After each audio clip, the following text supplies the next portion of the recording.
토트넘이 이제 리그 38경기 중 한 경기를 치르고 그것도 약체라고 평가받는 사우스햄튼전으로 올 시즌을 평가를 한다는 건 분명 억지가 있다고 느끼지만 현재 언론도 분위기가 매우 달라져 있습니다.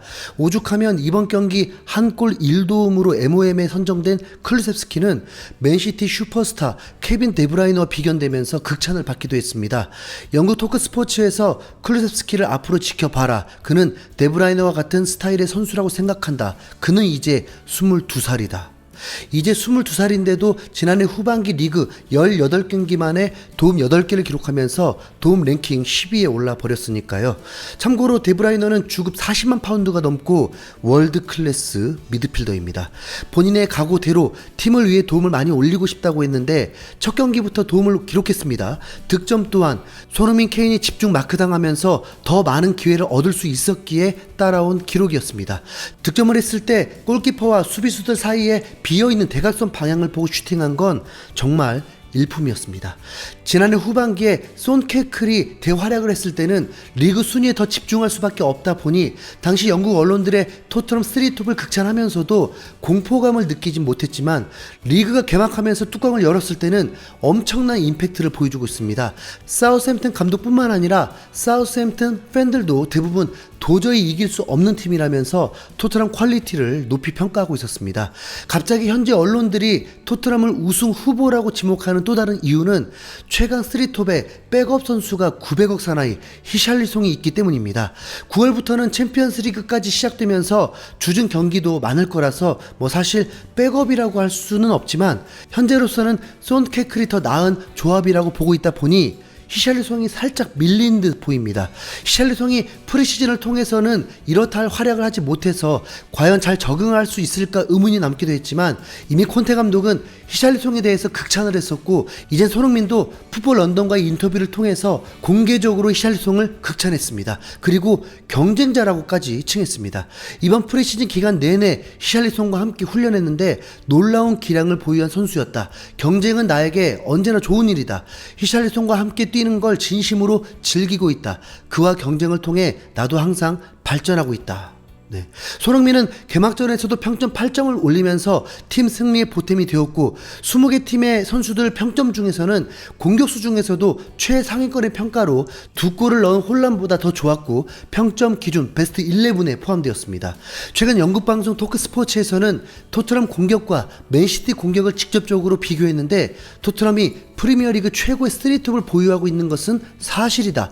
그릴리시는 손흥민만큼 좋은 선수가 아니다라고 평가했습니다. 당연한 평가이기도 하지만 그릴리시는 영국 국가대표일 뿐만 아니라 맨시티에 이적할 때 몸값이 1억 파운드를 기록하면서 기록을 세웠고 주급도 손흥민보다 더 높은 선수인 점에서 손흥민의 위상이 어느 정도인지 확인할 수 있습니다. 손흥민은 1라운드 승리에 대해 큰 의미를 부여했습니다. 정말 중요한 승리였다. 승점 3점을 얻으면서 시즌을 시작하게 돼 좋다. 여러 선수가 득점에 관여했다. 나나 케인이 득점하기를 기대했을 것이지만 여러 명이 골은 넣었다는 것은 사실은 팀의 좋은 징조다.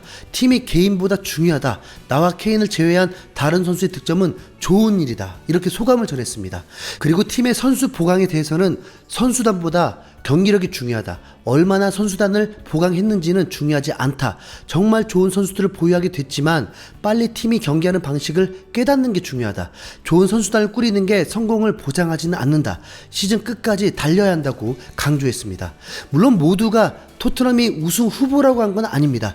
퍼디난드는 그래도 맨시티, 리버풀 다음이 토트넘이라고 평가하기도 했습니다. 하지만 이제 2라운드에서 좋은 경기력을 보인다면 그땐 분위기가 또 달라질 것입니다. 바로 첼시를 만나기 때문이죠. 지난 시즌 4번을 만나서 모두 패배했던 굴욕은 현지 언론에서도 주목하고 있습니다.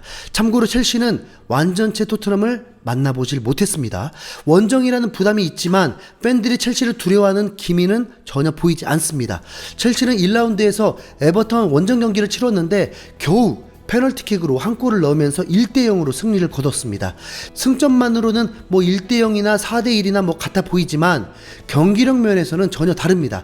첼시는 점유율 6대4로 필드를 장악하긴 했지만 토트넘만큼 강한 공격진을 보유하고 있지 않다 보니 유효슈팅이 7개를 기록했음에도 한 골도 넣지를 못했습니다. 그리고 유효 슈팅도 위협적인 건 단 2번에 불과했습니다. 오히려 에버턴이 기회 창출은 더 돋보였고 맨디 눈부신 선방과 수비수들의 활약이 에버턴의 득점을 막았던 것입니다. 오죽하면 첼시는 경기를 마친 후에 쿨리발리만 더 주목받는 상황이 되었습니다.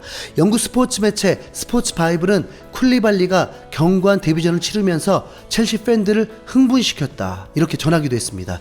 첼시 팬들도 쿨리발리는 리디거의 대체 자원이 아니라 더 업그레이드라는 분위기라고 합니다. 하지만 주간 베스트 11에는 쿨리발리는 없었다는 거. 수비가 강하다는 건 매우 중요하지만 토트넘은 이미 맨시티, 리버풀을 상대로도 3골을 넣기도 하고 2골을 넣기도 했습니다. 첼시는 이제 입사한 스털링이 있는데 이번 에버턴전에서도 호흡이 덜 맞춰진 듯한 경기력을 몇 차례 보여줬고 오히려 2년 동안 팀의 핵심 공격수라고 봤던 베르너가 감독과의 불화와 부적응으로 다시 고향으로 돌아가 버렸습니다. 왠지 베르너는 라이프치히에서 다시 폭발할 듯 보이고요. 그래서 첼시의 공격은 그다지 두려움이 없고 실제 많은 전문가들이 첼시보다 토트넘을 더 높게 평가하고 있는 것입니다.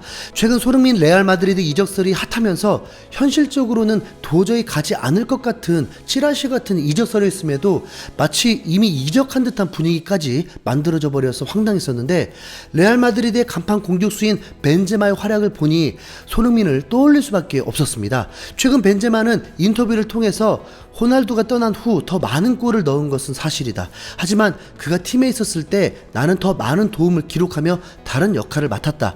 내가 더 많은 것을 할 수 있다는 것을 알았고 호날두가 떠났을 때 나는 경기를 내 야망을 바꿔야 한다고 여겼다. 이렇게 밝혔습니다.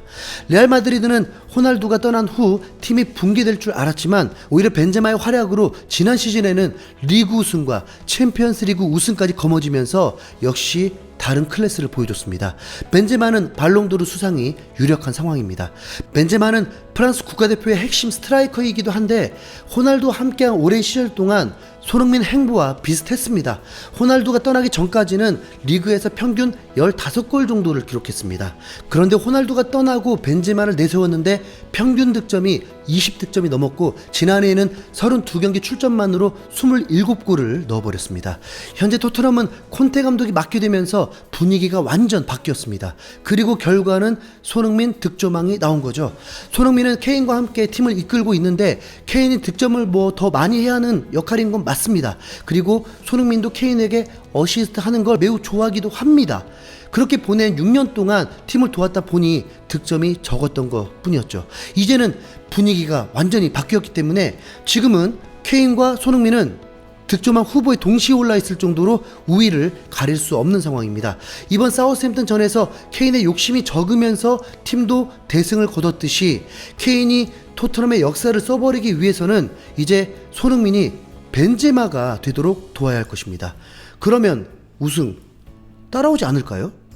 토트넘의 팀워크가 매우 좋아진 만큼 자연스럽게 손흥민 득점 상승과 함께 이젠 4위가 아닌 더 높은 곳에 오를 수 있는 올 시즌이 되길 기대해 보겠습니다. 이상 흰수염 고래였습니다.